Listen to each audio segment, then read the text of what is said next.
Shalom saudaraku terkasih, selamat pagi.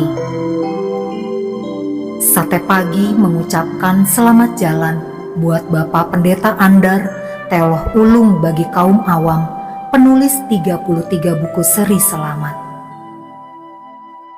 Sate Pagi hari ini dikutip dari Renungan Warta Jemaat GKI Samanhudi yang berjudul Nyeri dan Empati.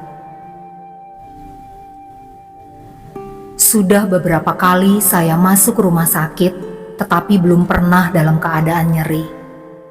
Pernah dulu operasi jantung, namun saya masuk rumah sakit dalam keadaan santai-santai saja, bukan nyeri kesakitan.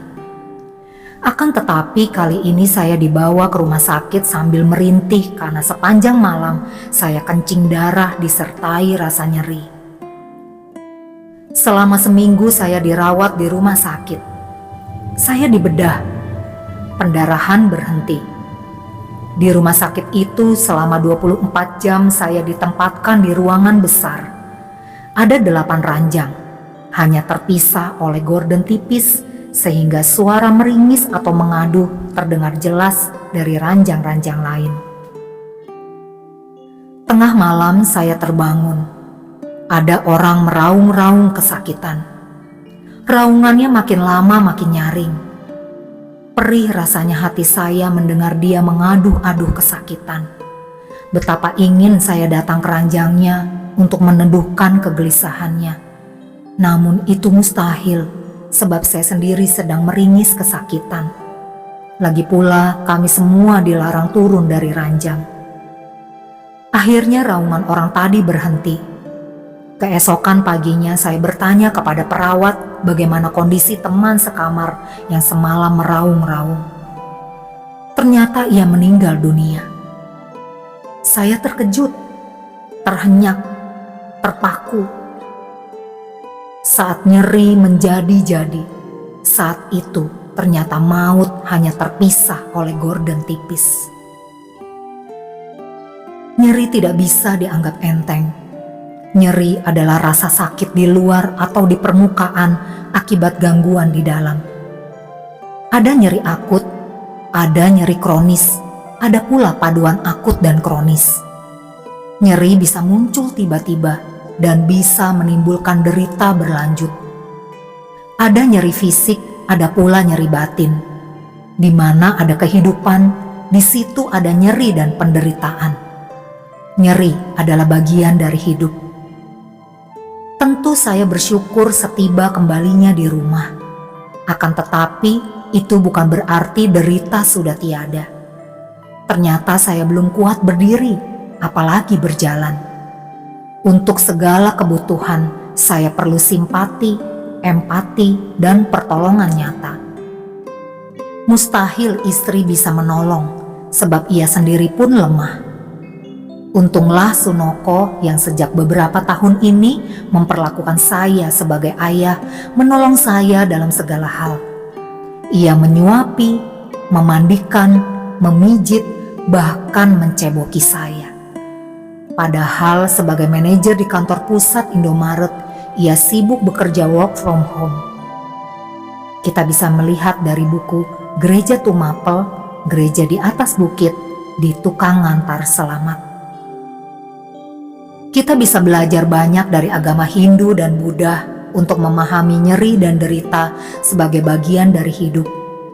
Menurut kitab-kitab Hindu dan Buddha, kesadaran menjalani nyeri dan sengsara menolong kita termenung dan berkontemplasi supaya jiwa kita dicerahkan, dibebaskan, dan diselamatkan. Kesediaan menerima dan menjalani samsara dan duka adalah jalan untuk belajar berserah kepada Tuhan. Dalam iman Kristen, diri Yesuslah yang adalah simbol nyeri dan derita. Hidup Yesus sepanjang 33 tahun diringkaskan oleh pengakuan iman rasuli dengan anak kalimat yang menderita di bawah pemerintahan Pontius Pilatus. Puncak nyeri dan derita Yesus terjadi di Taman Getsemani, di mana ia minta empati dari para rasulnya, namun tidak memperolehnya. Ia mendapat empati dari seorang malaikat. Sepanjang malam dan subuh itu, nyeri dan derita dialami Yesus saat difitnah di mahkamah agama. Lalu nyeri dan derita itu memuncak lagi saat ia dicambuk dan dicemeti terus-menerus.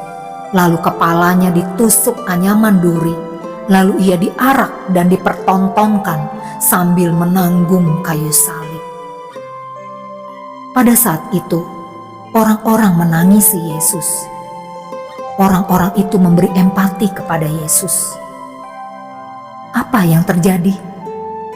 Yesus menerima empati itu dan langsung membalasnya. Ia berkata, "Hai putri-putri Yerusalem, janganlah menangisi aku, melainkan tangisilah dirimu sendiri." Lukas pasal 23 ayat 28. Jangan salah paham. Ucapan Yesus itu bukan berarti ia menolak empati. Ia justru memerlukan empati. Ucapan Yesus itu berarti bahwa Yesus menerima empati dari orang-orang, lalu segera membalas empati itu dengan memberi empati kepada mereka. Orang-orang itu pun dalam keadaan nyeri fisik dan batin. Yesus bukan hanya menerima empati, tetapi sekaligus juga ingin memberi empati kepada orang-orang itu yang sebetulnya juga memerlukan empati. Yesus prihatin, pilu, dan iba kepada orang-orang yang sedang menangis itu. Yesus adalah simbol nyeri dan derita, namun juga simbol empati kepada semua orang yang menanggung nyeri dan derita. Tertulis, melihat orang banyak itu, tergeraklah hati Yesus oleh belas kasihan kepada mereka, karena mereka lelah dan terlantar seperti domba yang tidak bergembala. Matius pasal 9 ayat 36. Begitulah sepanjang jalan hidupnya, Yesus berempati kepada orang lapar, orang sakit, orang lumpuh, orang Samaria, para janda, duda, dan yatim piatu, orang miskin, pemungut cukai, pemabuk, pelacur, orang kusta, dan banyak lainnya. Pokoknya semua orang yang menanggung nyeri fisik dan batin karena disingkirkan masyarakat. Kabar selamat atau Injil yang dibawa oleh Yesus berinti pada cerita tentang seorang ayah tua yang begitu bermurah hati dan berempati pada putra durhakanya yang terisak-isak minta diterima kembali. Ayah tua itu tidak tega. Ayah tua itu ikut menangis terharu. Ayah tua itu lalu merangkul dan mencium putranya. Ayah tua dalam cerita di dalam Lukas pasal 15 tadi menggambarkan hakikat dan sifat Allah Bapa sebagai Allah yang sifatnya tidak tegaan, sebagai Allah yang hatinya gampang hancur, sebagai Allah yang punya kecerdasan sosial. Kecerdasan sosial adalah kemampuan membaca dan memahami perasaan-perasaan orang lain, lalu mampu berempati dan bersikap secara jitu, baik verbal maupun non-verbal, pada situasi tersebut. Orang yang cerdas sosial berusaha mendeteksi perasaan-perasaan orang lain yang tersembunyi dan membaca apa kebutuhan orang itu yang tidak terungkap. Contoh orang yang cerdas sosial adalah diri Yesus. Kita dapat melihat di dalam kecerdasan sosial di Selamat Berkerabat. Sebenarnya ayat tua dalam cerita tadi bukan hanya personifikasi Allah Bapa, melainkan personifikasi diri Yesus sendiri. Tokoh cerita dalam cerita itu adalah si pencerita itu sendiri. Yesus adalah simbol nyeri sekaligus simbol empati terhadap orang-orang yang sedang merintih nyeri. Amin. Mari kita berdoa.